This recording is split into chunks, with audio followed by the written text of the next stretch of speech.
Magandang umaga po sa ating lahat. Sa atin pong pagsusuri ng Biblia, ipagpatuloy po natin ang ating pag-aaral sa Minor Prophets. At dito po sa Minor Prophets, ibig sabihin po dito, hindi na less significant po ang kanilang mga prophecies, but alam natin at pag-aralan natin na ito po'y nagtutukoy lamang sa mga maiikling mga prophecy. Kaya naging minor prophets. Hindi po ito less significant than the major prophets. Ang haba po ng kanilang mga propesiya ay less than those of Isaiah, Jeremiah, Ezekiel, and Daniel. Kaya dito ngayon, ang atin pong pinag-aralan na mga propesiya sa minor prophets ay yung Hosea, tapos na po tayo sa Joel, tapos na po tayo sa Amos. Tapos na po tayo sa Obadiah or Obadias. At ito po ang panglima, ang Jonah or Jonas, ang aklat ni Jonas. So, sana po marami din tayong matutuhan ng mga aral dito, and we pray that the Lord will speak to us as we study His Word. Let us pray. Our gracious, loving Father in heaven, we truly thank Thee for preserving us, sustaining us, causing us, and giving us the endurance to do Thy will, do Thy work, even to study Thy Word. And we pray, Lord, that as we come before Thee this morning to learn from Thee, You will speak to us, and You will grant us, O Lord, humble hearts to receive Thy Word, to acknowledge what is Thy truth, and that we may receive it willingly, and also to desire to live out these lessons in our lives. So be with us, Father. We pray that through this study we can learn much from Thee, and that we may be drawn closer unto Thee, and we may grow in Thee, and we may glorify Thee even in our lives. So Father, be with us and forgive us of all our sins. We pray and we ask all this in Jesus' name. Amen. So sa atin pong pagpapatuloy, andito na po tayo ngayon sa pagsusuri ng Biblia sa aklat ni Jonas. Okay, sa aklat ni Jonas po. Very exciting itong prophecy na ito. It's very fast pace, no? Kumbaga, you cannot stop, and kumbaga, if you are reading something or you're reading this book, you cannot just drop it and stop it at the first chapter. You will continue until the end. And so this is one thing that we can learn from this book of Jonah. And this is just 4 chapters. So it's easy for us to read this. Hindi po mahaba. At we can learn much even from this short prophecy of Jonas. So ngayon po, of course, ang English name nito, the Book of Jonah, we are familiar with this. It is not just common to many of us. Even children know this account. It is a very interesting story. That's why even children, they know Jonah. So we must be familiar also of this book. So the Greek title, of course, is Ionas, or that is, of course, referring to the name Jonah. And in Hebrew, it is Yonah, or this is, of course, Jonah, Yonah, which is, the meaning of this name is dove.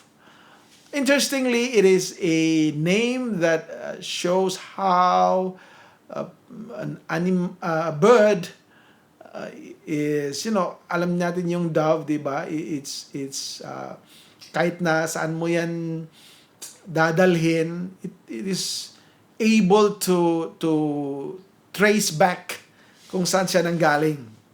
That is dove. Babalik yan.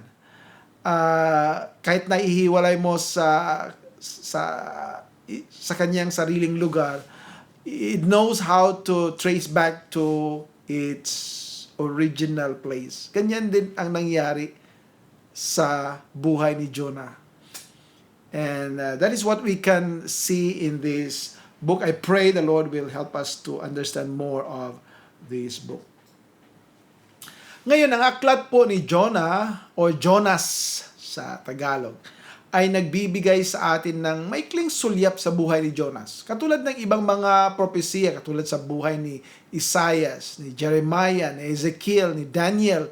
Marami po sa mga propesiya nagbibigay at nagdi-describe po ng kanilang buhay, ng kanilang ano yung mga struggles nila, ano yung dinaanan nila. Katulad ni Jeremiah, it is so vivid. And also the book of Ezekiel, we know paano niya dinidescribe yung kanyang buhay doon sa Babylonia. Si Daniel din, kung ano yung nangyari sa buhay nila. There are many descriptions, illustrations that would show us and convince us of the life that they have lived solely and dedicated sincerely to the Lord. So that is also what we hope to see in Jonah, but there seems to be a different kind of attitude here. But again, this is God's way of telling us how we should be obedient. Unlike the kind of Isaiah, Jeremiah, Ezekiel, Daniel, Hosea, they were so submissive, like also for Amos and that of Obadiah. They were giving themselves to God's call for them to prophesy without fear, without favor of men. Yet here in the book of Jonah, there seems to be a contrast or a prophet that seemed to be not as obedient as the other prophets, should I say. So, ito pong buhay ni Jonah dito ay isang kwento ng isang propetang tumakbo mula sa Diyos. And kaya dito sinabi nilamon ng isda.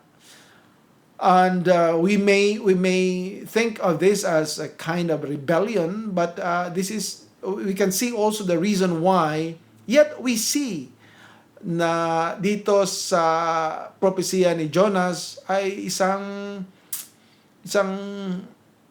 pagbibigay ng Panginoon ng leksyon o lesson sa atin na yung ating pagsunod sa Kanya ay dapat wholly, sincerely, promptly yung ating puso. Just like what Calvin says. And that must be the heart of a believer, especially for those who are called by God to serve.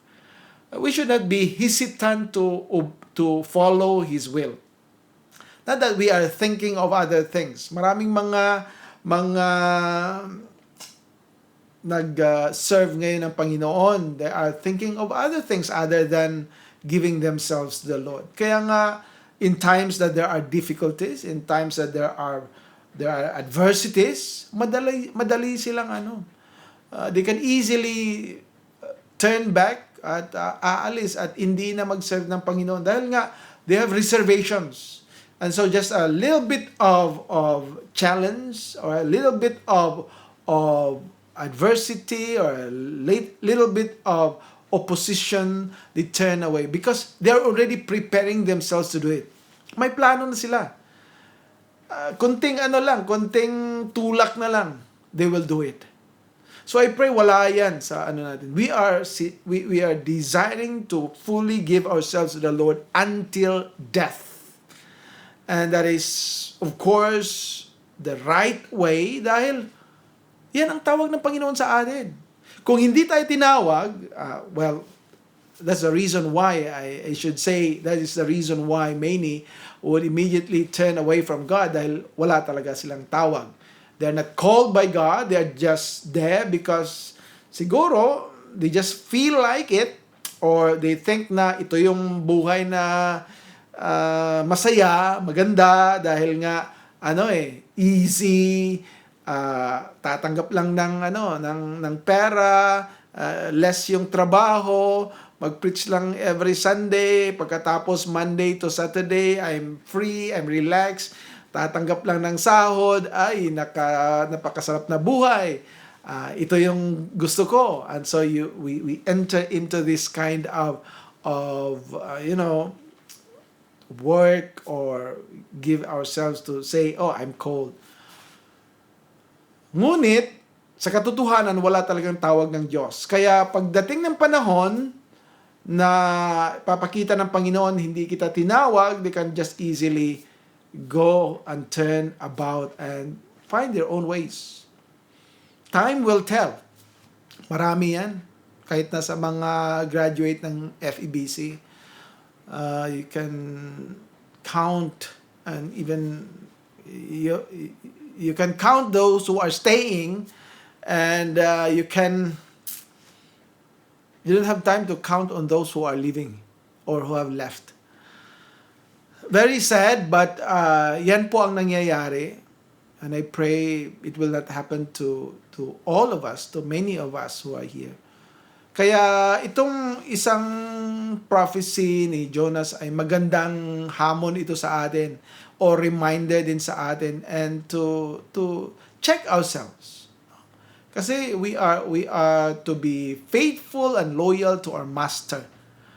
And we have to serve our God because He saved us and He has so greatly blessed us. Kaya there is no point in our lives na we will turn back away from Him. Katulad ng sinabi ni Polycarp, for 80 and 6 years, God is so good to me, faithful to me, and not even turn against me. And why should I betray God? Why should I deny Him? Why should I turn away from Him? He's so faithful. Lahat ay binigay ng Panginoon sa atin. Ginawa niya lahat sa atin. It's especially our salvation, great work of God in the suffering of the Lord Jesus Christ, so that we can have eternal life in heaven. And we don't have to suffer in hell for eternity. If that is what God had done for us, wala nang excuse tayo. Kahit na hindi tayo bibigyan tayo ng pera, at kahit na wala tayong pagkain, that's God's salvation is more than enough, because that's eternity in His kingdom. That's why it's said that many are counting on material things as basis of blessings, or basis of God's approval, or basis of God's of following God. Kung bigyan mo ako ng ganyan, Lord, o ganito, Lord, o ganyan, Lord, susunod ako. That's very sad.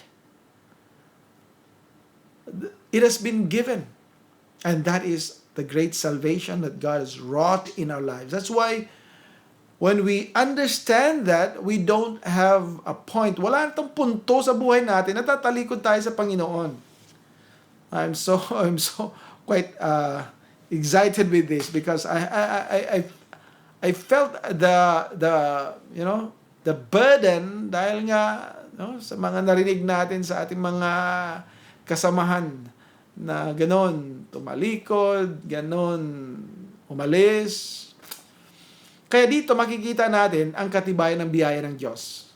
God's grace is really so great. Dahil kahit na sa ginawa ni Jonah, ang Diyos ay nagpapakita pa rin sa kanyang biyaya. Pagmamahal, kanyang pag-ibig.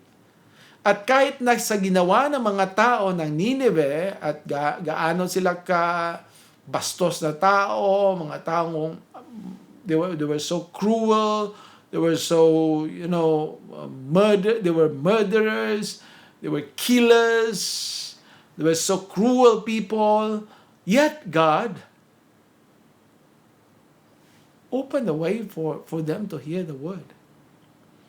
And we might say, oh Lord, bakit ganon? Bakit ganyan?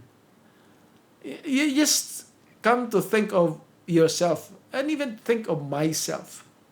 Am I better than the Ninevites? Huh? Mas ano ako, Lord, dahil ano ako mabait ako eh. Can we say that God is better off with us than the Ninevites? Kung yan ang sa isip mo, delikado. Dahil kung tutuusin natin, alam natin that we are worse than the Ninevites. Worse. Worse. Yan.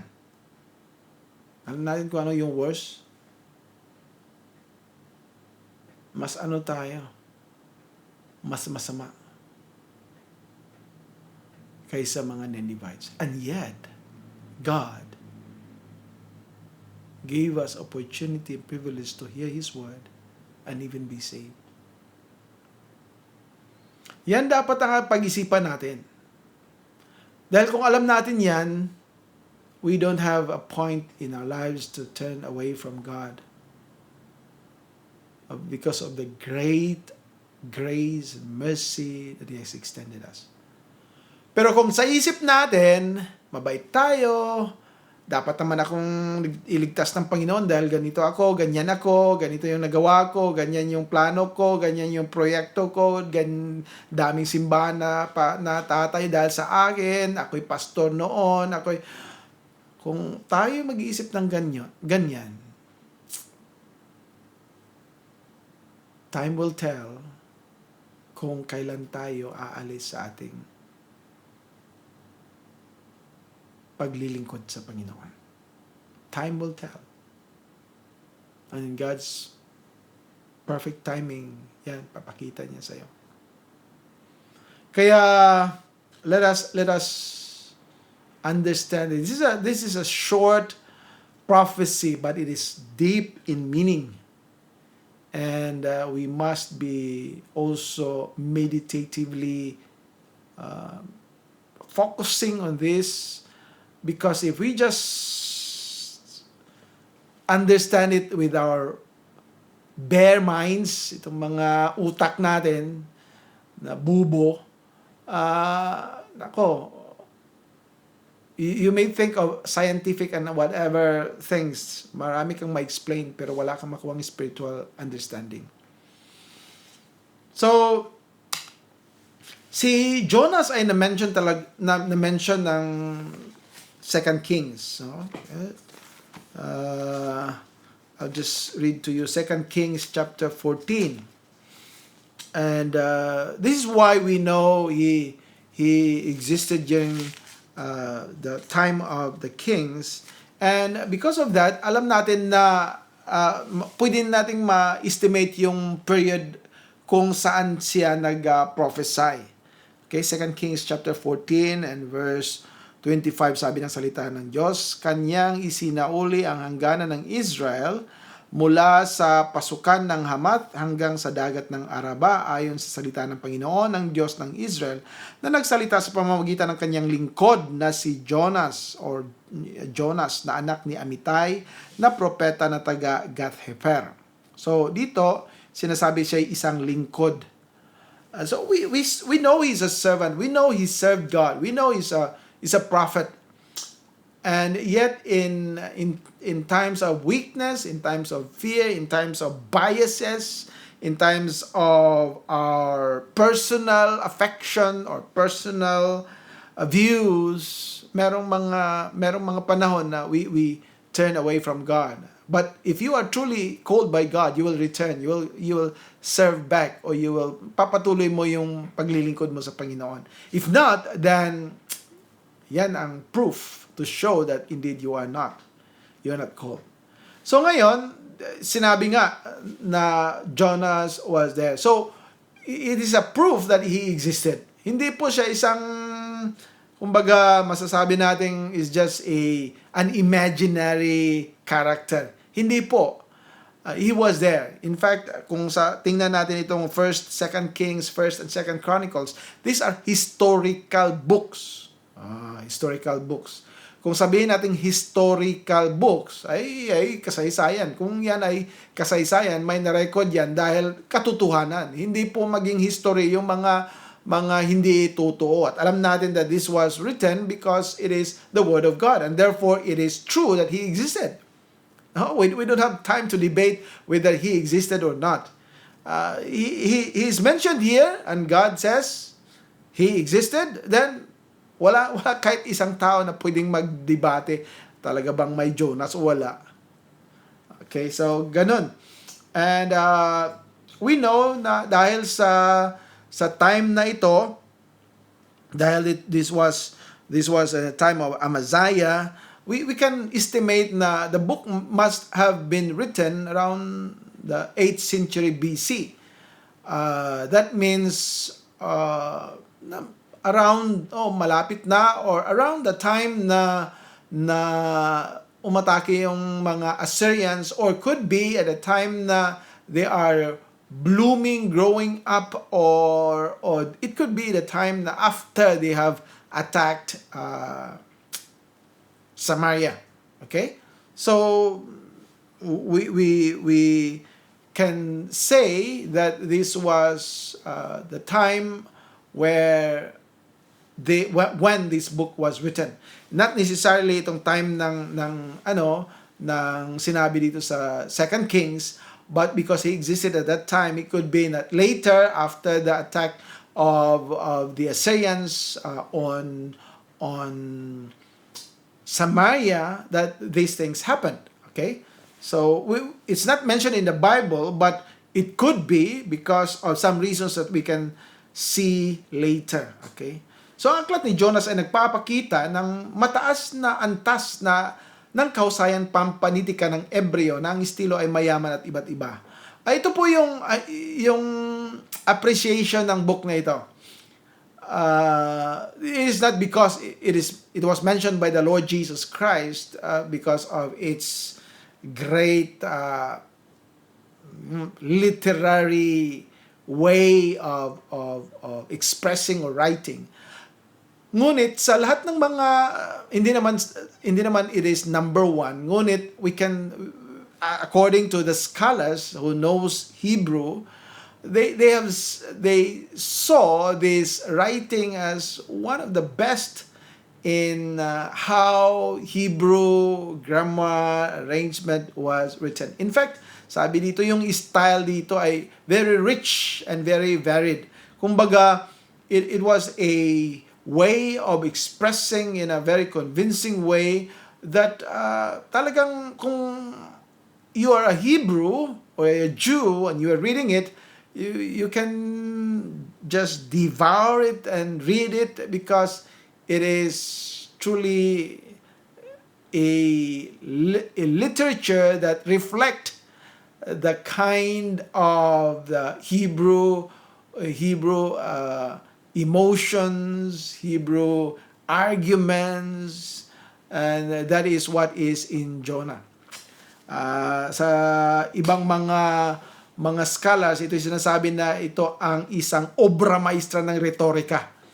Now, when we talk of rhetorics, ang retorika po ay isang pamamaraan to convince a person. The way you speak, the way you write, that's your rhetorics. And the way you convince a person to your side, yan po ang sabi retorika. At ito pong Jonas ay isang retorika. Of course, in the side of God to convince Jonah, we see how he was convinced, and not only on the writings, but how God dealt with it in his dealings, in how he arranged everything, from controlling the fish and the plants and all this. We can see how God is working. Sometimes it is a bit comical to think of some things in Jonah, and it's a bit matatawa ka sa mga reaction din ni Jonah. But you will see how God is, he's not playful. He was serious in this. And yet, Jonah somehow did not get directly, hindi niya nakukuha yung gusto ng Panginoon. Kaya palaging pinapakita at ginagawa ng Panginoon ang mga, mga imposible or could be things na parang hindi mapaniwala ng tao, ngunit that was shown in order for Jonah to believe. No? Kailangan kasi ni Jonah ng mga pangyayari na he must be convinced. Dahil kung hindi yan ginawa ng Panginoon, ay walang pagsusunod. There was no obedience. Kaya importante, obedience is the very best way to show that you believe. Obedience. If you are a disobedient person, you think you are a Christian but you are disobedient. No? Palagi yung sinasabi, iba yung gagawin mo. Yan ang tinuturo sa iyo, iba yung gusto mo. Yan ang inuutos sa iyo, iba yung gagawin mo. Yang mga disobedient act, dahil akala mo mas okay ka, mas alam mo, mas gusto mo ito, that is an act na talagang is not showing that you are a believer, because once you believe, you obey. No? Hindi ka isang believer if you don't obey. You just heard the word, and if you don't believe, you do not obey, you don't believe it. You might memorize it, alam mo, you might write it correctly, but kung hindi mo sinusunod, ay wala yan. So, yan po ang ginawa ng Panginoon kay Jonas. That's how we can see how God is so patient and so caring and so, understanding, kind towards Jonah. Dahil kahit na may ginawa siyang hindi mabuti, God still continued on to show to him that this is the way. So, yan po ang ating Diyos. And we should not play with Him, but we should be sincerely obeying Him. Ngunit He is so patient with us. So si Jonas ay nangaral sa Nineveh. He preached in Nineveh. By the way, Nineveh was a city, or we may say a capital city, significant city of Assyria. Assyria at that point of time was a superpower in all the world at that time. Para siyang America o China in our day, na he is parang number one siya. Wala pang Babylonia noon. Wala pang Medo-Persia, ganon. Assyria was the number one country, should we say, with military prowess and with economic status also. Alam natin na ang Assyria ang number one noon. Kaya when it attacked Samaria, wala talagang nagawa ay yung mga Northern Israel armies. Wala silang pwedeng maitapat doon sa mga sundalo ng Assyria. So this was in the time of the Assyrians, and Nineveh was the capital city, and Jonas was asked by God, commanded by God, hindi lang sinasabihan, kundi inuutusan na puntahan mo yung Nineveh. Ngunit ang Nineveh, ang Assyria ay malupit na kaaway ng Israel. Alam natin na if this book happened after the invasion, then we can explain and we can understand the feelings of Jonah. Ipinapaliwanag nito ang pag-aatubili ng propeta na mangaral sa isang karumal-dumal na lungsod ng Nineveh. And it seemed to be like that, na pagkatapos ng ginawa ng mga Assyrians itong against Samaria. It could be not the last, but there were many attacks by the Assyrians against Israel. So if this happened and Jonas knew, alam ni Jonas kung ano yung nangyari, alam ni Jonas kung ano kasama itong mga tao na ito, itong karumal-dumal na mga tao na ginawa nila against his own people, you can understand. Kahit na siguro ako, I would be questioning God. I don't dare to say that I would obey God. I don't dare also to say na ayaw ko, but there must be some questions in our minds. Lord, bakit? Itong mga tao na to, ganun sila kasama. Itong ginawa nila sa mga kapatid ko, sa mga kaibigan ko, sa aking kababayan. Ngayon, you want me to preach to them?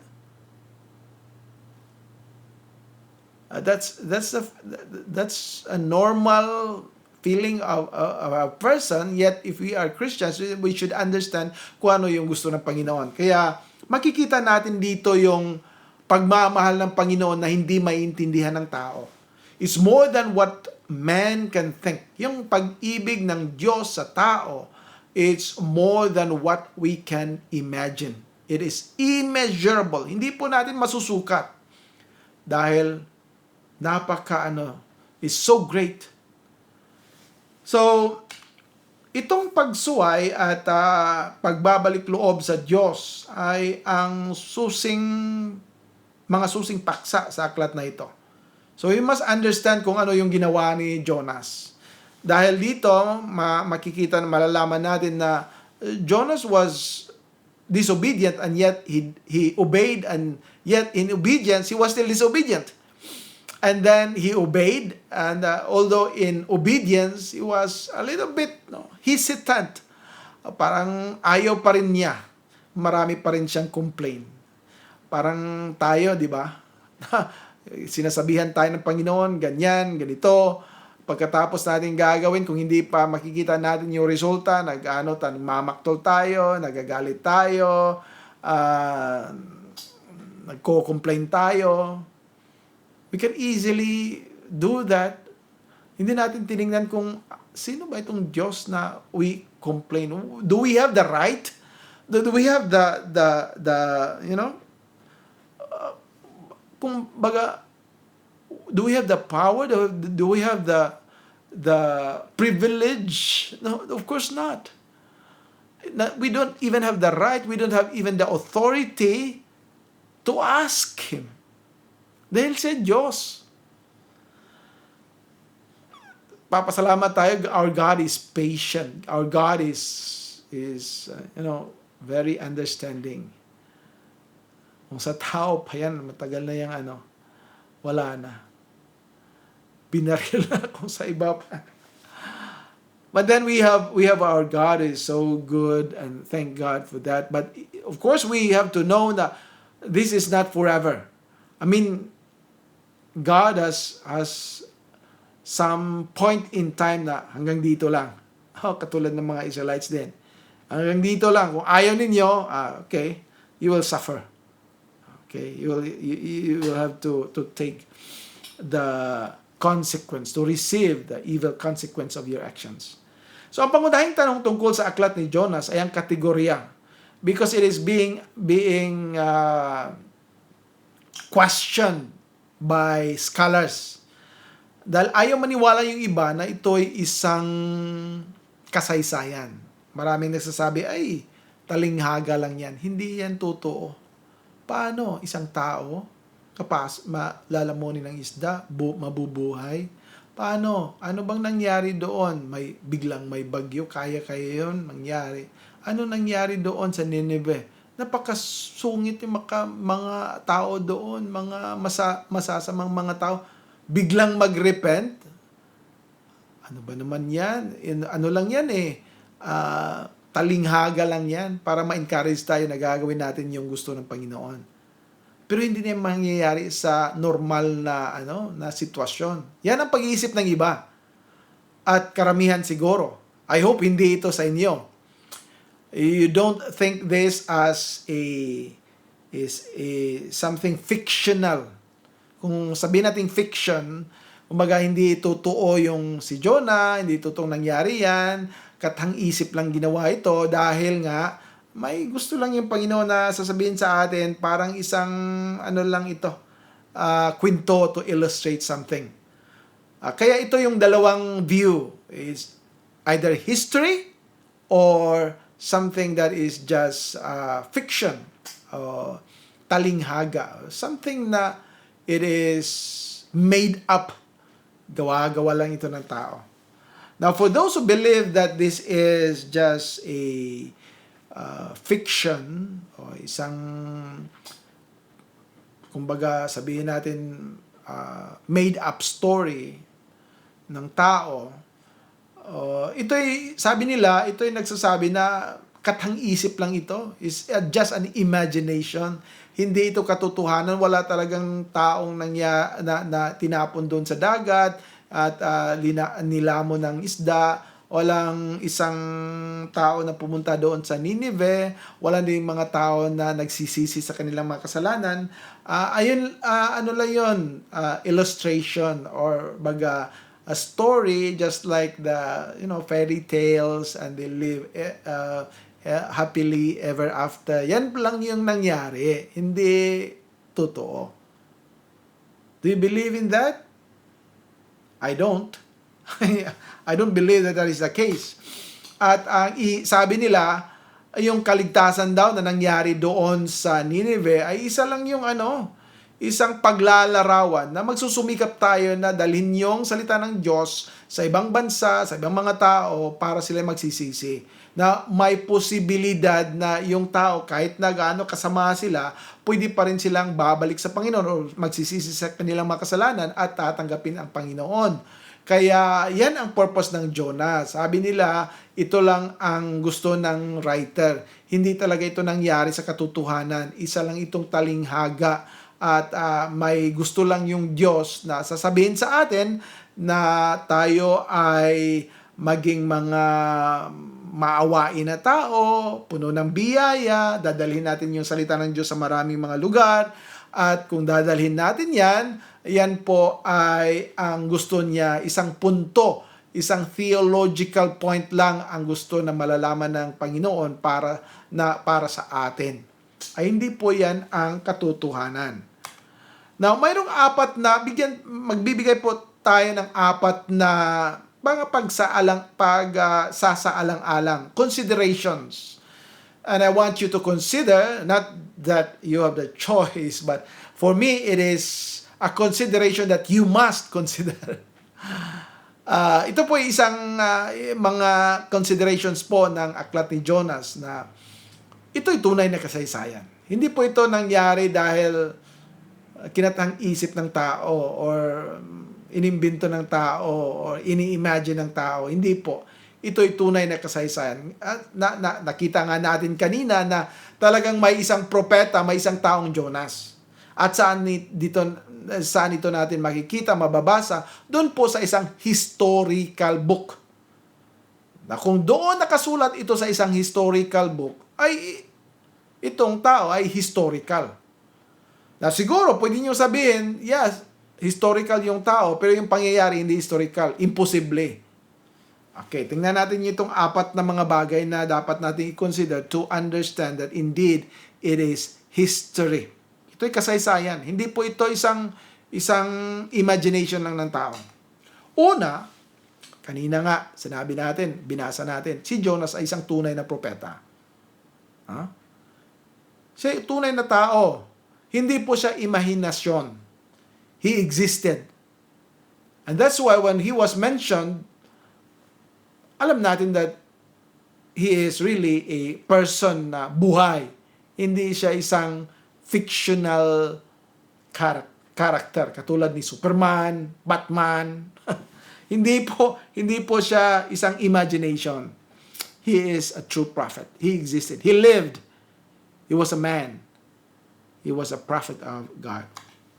Pangalawa, ang aklat ay bahagi ng isang koleksyon ng mga makasaysayang propeta. Now, dito po sa ating aklat ng Lumang Tipan, ito po ay isang koleksyon ng mga aklat na sa mga scholars noon at binigyan din ng confirmation ng Panginoong Hesukristo na ito ay ang mga salita ng Diyos. At kung basahin natin ang propesiya ni Jonas, hindi kahit isang hint diyan na sinasabi ito yung parang ginawang story or isang pag-iisip lang ng tao. It was a real story. Kung basahin niyo minsan itong Book of Jonas or Book of Jonah, you will realize that it was not something na imagine lang ng tao. Maraming mga bagay na mahirap natin intindihin kung pwede ba yun mangyari. Ngunit, alam natin that it was written in a way that describes na walang hint na this is just fictional. So, dahil ito'y nabibilang sa mga aklat ng minor prophets. Ang lahat po ng nasa minor prophets ay mga aklat ng mga taong tunay. Hindi po sila mga fictional, magical, imagination. Mga tunay po itong mga tao. Kaya nga, kinokolek sila at naging bahagi ng mga salita ng Diyos dahil ito nga ay mga tunay na tao na nagsasabi dahil ang Diyos ay nakipag-usap sa mga tunay na propeta. Hindi po siya nakipag-usap sa mga taong hindi nag-exist. Okay? So, we know Jonas is real. We know that this account is historical. And ito din. Imposible ba na mangyari na may isdang lalamon kay Jonas at pagkatapos yan, he will be spit out? Now, if you think it is impossible because it is not natural, and sabi ng maraming mga liberal, kung sabihin natin mga liberal, mga walang paniniwala ng mga scholars, ay kung lalamunin si Jonas, patay na siya. Okay? So, hindi yan totoo na siya ay nilamon ng isda. At hindi yan mangyayari na bigla na lang may bagyo kung may bagyo, alam na yun ng mga ng barko, yung mga ng bangka, hindi sila umalis kung dahil may alam sila sa kahit anong mga bagay sa dagat. Kaya itong pangyayari na ito ay gawa-gawa lang. If you think on that, then I would say you are liberal, and I would say you are unbeliever. Because if you know that it is God who did these things, there is no impossible things with God. Nothing is impossible with God. And if this is impossible to you, I don't know if you can believe the days of creation. I don't know if you can say when God says, there is light, there was light. I don't know if you can believe that when God says there will be stars and the moon and the sun ay maniniwala ka na ganun yung pangyayari. You will not believe. Kung hindi ka makapaniwala sa isang isda na bigla na lang hindi ka makapaniwala sa ginawa ng Diyos. I mean, how can you believe other things in the Bible? There are even greater, more impossible things in the scriptures. You cannot even believe that there is one who will be conceived in a virgin. You cannot even believe that there is one who even lived and then died on the cross and lived again. You cannot believe all these things. Kaya, that's why we have to understand. No? And only those who have the mind of Christ, only those who believe in the Lord Jesus Christ have this heart to understand, to believe. Kaya, ang pang-apat po ay binanggit ito ni Jesus. Ito yung the strongest proof that indeed it is true story. Because Jesus did not in any wise, in any case, have the hint. Ay, tingnan nyo, itong mga fiction lang yon. Pero sabi ko sa inyo, ito ay pwedeng mangyari sa inyo. Katulad ng isang kwento noon, ng isang taong pwede nating tawaging Jonas. Yung pagsabi ng Panginoon, kung basahin ninyo doon sa New Testament, it was a clear affirmation and quotation of what was written in the Old Testament. That means the Lord Jesus Christ declared and told and described it and showed it true, correct, factual, historical. It happened, and it was indeed a real, genuine account of Jonas. And so I rather believe in the Lord Jesus Christ than any other scholars in this world. So, pagpatuloy natin, okay? Ano mga mensahe at layunin? I'm so excited with some of this, no? I hope we can finish this one. Ang una ay ang mapagmahal na saloobin ng Diyos sa mga hintil. God is loving to the Gentiles. Dito sa Old Testament, sinabi na, pinakita na kung gaano ang Diyos mapagmahal sa kanyang sa mga hintil. Hindi po isang pagbabago ng Diyos ang nasa Book of Acts o nasa New Testament na bigla na lang magbago yung Diyos, mag-change. Oh, Gentiles should be part. No, it was already planned. In fact, here, makikita natin as an example na talagang gusto ng Panginoon na may mga Gentiles that will be saved. And that is by the example of the Assyrians. And you will say, bakit naman mga Assyrians pa, Lord?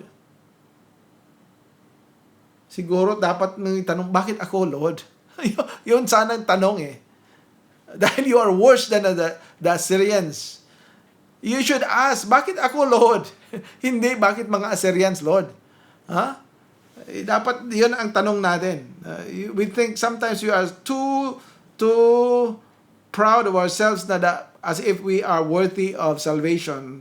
We are worthy of condemnation. Ang pagsisisi ng Ninive ay nagpapakita ng mga hintil ay maililigtas din. Yan ang pagpapakita ng Panginoon. That's how God showed His love and His plan to save the Gentiles.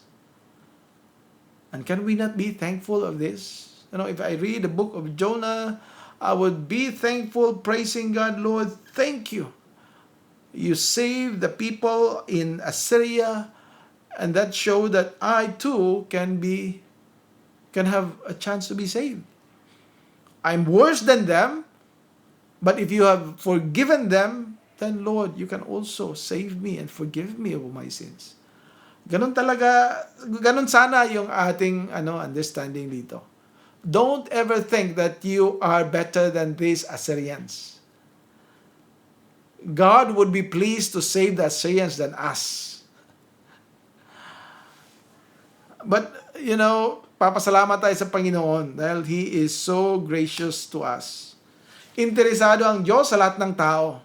And of all people, why choose us? Why choose me? Why choose you?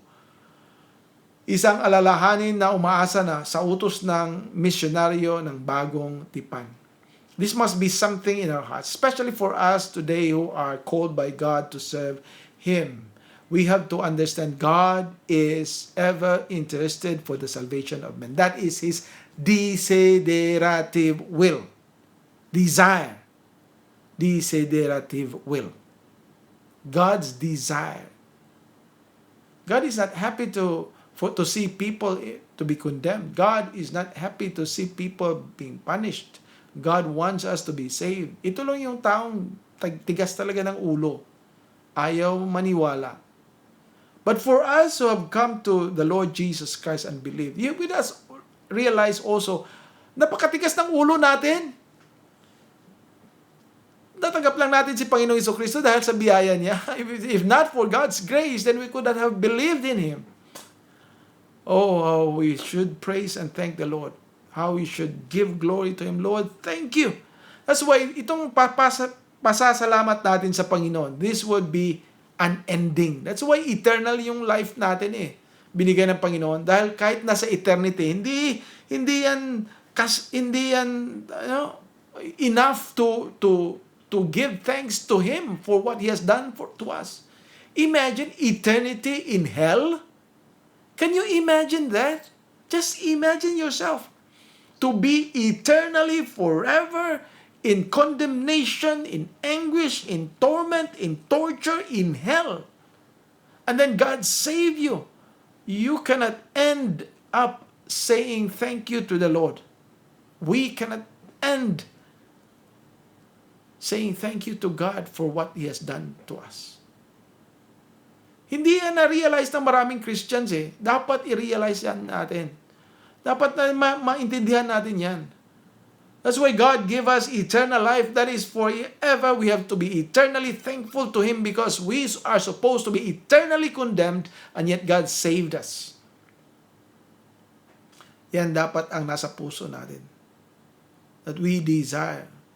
It is sad na maraming mga tao ayaw pa nila ng maraming maging lingkod ng Panginoon.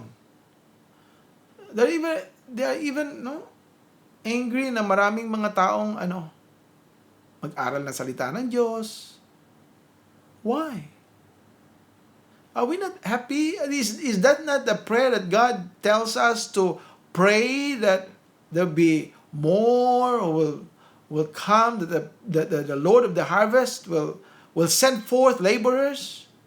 Are we not thankful? Why are we hateful? We are very suspicious of others. Ang biyaya ng Diyos. Ito ang isang layunin na dapat nating malaman. Ang Diyos ay mapagbiyaya at maawain. If we are to be godly, we should be like Him. Mapagbiyaya at maawain. Kaya ipinapakita na ang Diyos ng lumang tipan ay isang Diyos ng biyaya. Sabi kasi ng iba, ang Diyos ng lumang tipan ay He is wrathful. Iba. Yan ang sinasabi ng mga kulto noon. At lalo na yung mga naniniwala sa mga ibang nung time na yun, merong belief on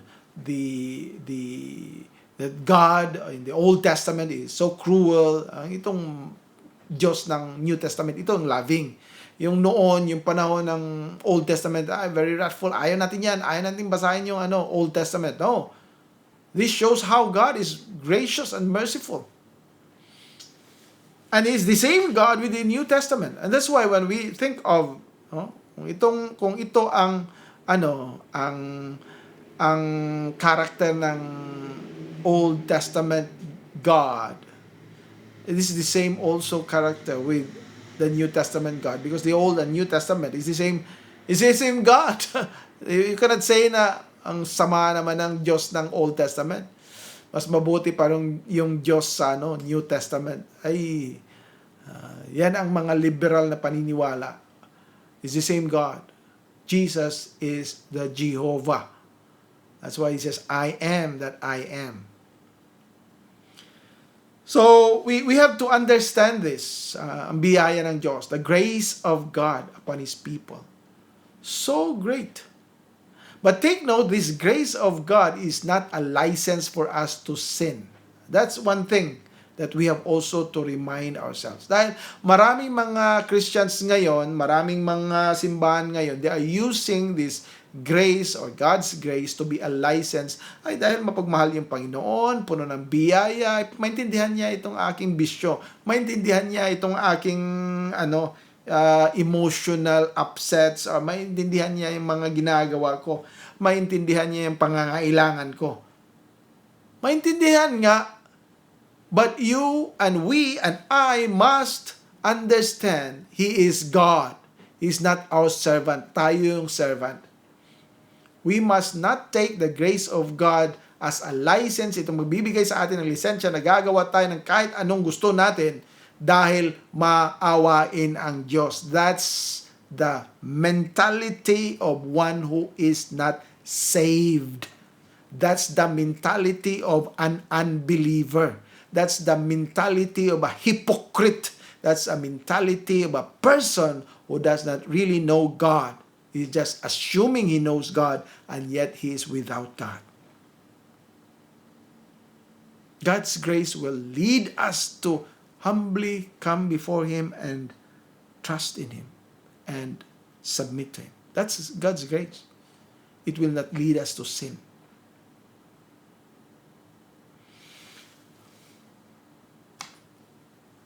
Another concern here, isang mensahe din na dapat natin malaman ay ang Diyos ay may kapangyarihan sa kalikasan. Makikita natin yan dito. Yung umalis si Jonas, ayaw niyang sumunod sa sabi ng Panginoon na biglang may bagyo. At hindi lang ordinaryong bagyo. Pagkatapos yung tinapon siya ay may handang isda. Yung isda ay hindi ordinaryong isda. It was, we cannot describe kung ano talaga yon. But that is, God sent. God is in control. God is able. And then pagkatapos niyan, biglang, there was calm. There was peace.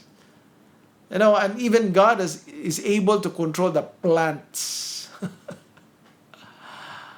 There are things in the Bible that sometimes are comical or yung bang itong Diyos natin ay sometimes He also hindi joker but merong kunting masasabi nating give us some light or kind of things that will make us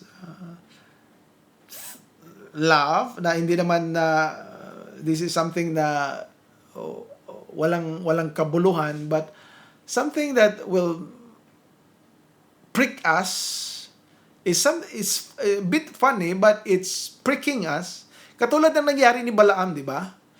Nung nagsalita yung asno, it's something, sino bang maakala na ganun yung sasabihin ng pwedeng magsalita yung isang hayop. But that's how God deals with us. Sometimes He deals with us in a way na to show us and to prick us na kaya yang gawin ng Panginoon.